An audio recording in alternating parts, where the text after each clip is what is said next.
All right, welcome back. Come and take it.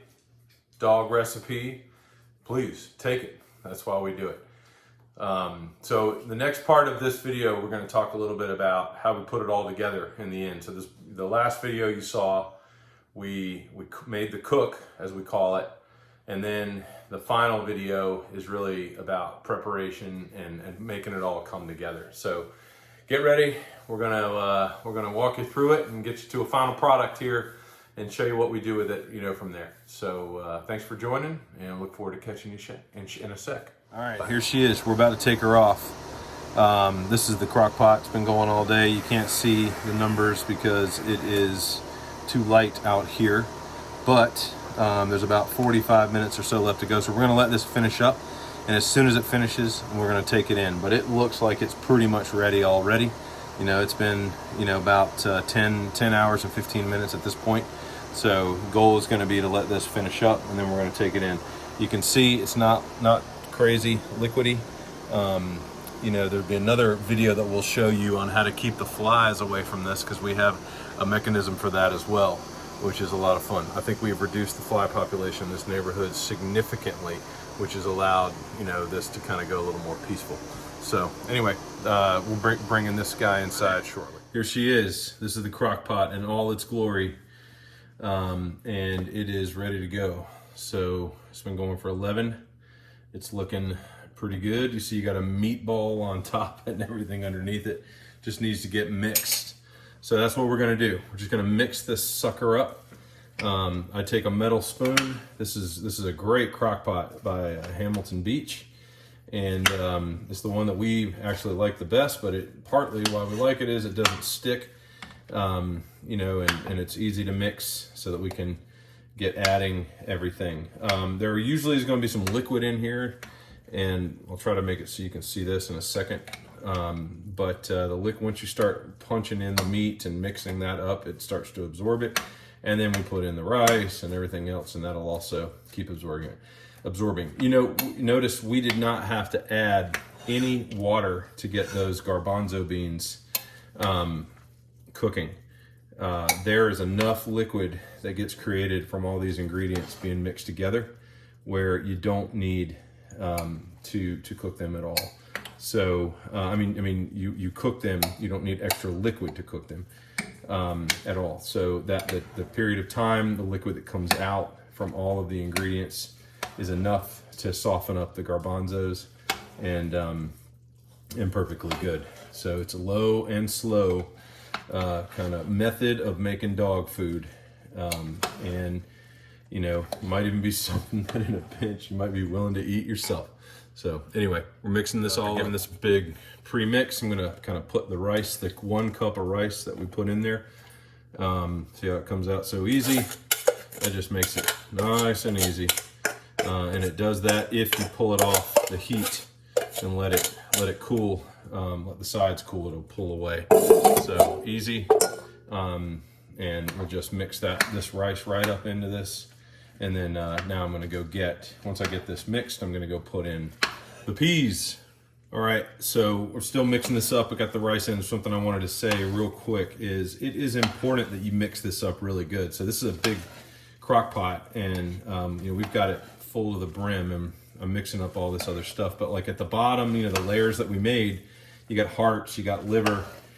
What I found is you want to make sure it's mixed up really good, because you may get a high concentration of liver in a serving, and if you do, that can actually create some problems too. Too much iron maybe, for the dogs. So like you want to make sure it's mixed up real good so they're getting a combination, of everything, within moderate, portions, I would say. So that is something, as I'm stirring this up, I'm trying to make sure I'm scraping the bottom, to make sure I'm catching any of that liver, and that's getting stirred up as I'm mixing this thing on. And you'll see the hearts, kind of pull out all over the place, and they kind of shrink a little bit too. So anyway, already the liquid's absorbed by the rice. So now we're gonna go petite peas. I'm putting about a cup in here. I don't always measure this, but I want to make sure it's well mixed. But probably about a cup is what we're going in, and then as you can see, that's in. We're gonna mix that up. All right, we mixed in the peas. They're nice and mixed in. Again, every time I stir these different ingredients in, I really make sure I scrape the bottom to make sure I'm, again, mixing this thing up real good. And now I'm gonna put in a heaping bunch of this spinach and kind of push this through and then mix it in as well. So you can see I kind of cover the whole top. And this is baby spinach because you can use it either one. I just find that the pieces are a little smaller with the spinach, and baby, even though these look huge, I mean, in Texas, this is baby spinach, right? That's pretty big. There's my hand, there's the baby spinach. So everything is bigger in Texas, as they say. Anyway, so now we're gonna mix this in as well. All right, now it's all about transferring this base into this pot, or bucket, sorry. And that's what we're gonna do right now.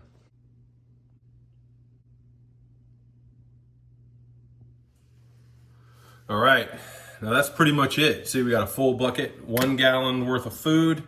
You know, I've got my lid here so we can pop this sucker back on, and it holds in there. Sometimes I let it cool off a tab, but not really. I just put it right in the freezer. And then once we get it in the freezer, it's ready to go for when we just choose to open it. So I'll show you what we got in our freezer right now. But that's it. The hardest part now is just kind of cleaning up. We've only got a crock pot, I got a rice cooker, and that's it. So yeah, that's the end of the journey. Okay, so there's the freezer in the garage. I think I told you I had 4. That was a lie. I actually only have 3 in there right now, but number 4 is going in that we just made. So I'll put it in there. I kind of try to, knowing which one's made first, I go left to right. This is just my own idiosyncrasy, but that's how we do it.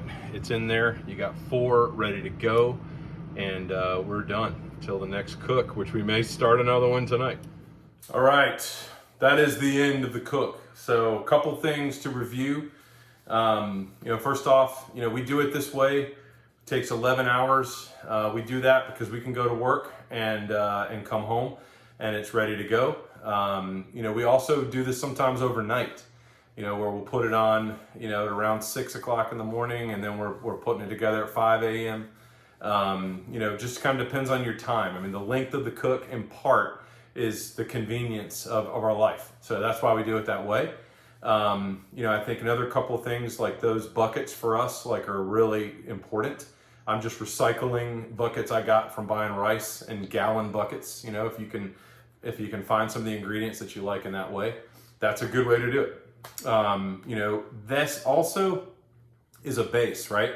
It's garbanzo, it's liver, it's hearts, it's butternut squash, it's sweet potatoes, and then putting in the 3 pounds of meat, two turkeys and 1 beef, right? That's it. And then we're adding that rice in at the end. We're adding the spinach. We're adding the peas. It's a simple recipe. Not everything is cooked. Some of it's raw. I mean, of course, the spinach kind of wilts when you put it in there because it's hot. The peas too. They thaw out, but we're trying to keep some raw food in there a little bit. But I mean, the rice kind of and the garbanzos absorb all the liquid. It's so easy, and we have found that this is a great recipe for both of our dogs. I feed one of them about a quarter of a cup. Let's say 1/4 to 1/2, probably between 1/4 and 1/2 a cup in the morning, and at night probably more like 1/2. Now that I'm saying it out loud, and then the larger dog, we probably put about 1.5 cups, to 2 cups of food, for her morning and then again at night. And that's just been kind of what we do. It works out real well for us. We know all the ingredients are from their natural place, like there's no modifying it. That's why we freeze it, so that it doesn't go bad. And I'll tell you a couple of other things, like I pull it out 4 days before we're gonna need it. So when I get a bucket about halfway down, I take one out and put it in the fridge. Now that's for 2 dogs, right? If you got 1 dog, it's gonna last you a lot longer. The 2 dogs, we're going through a gallon of food probably about every 5 days, something like that. 5 days is about what we get out of it. So I like to get it about 4 days to thaw in the fridge.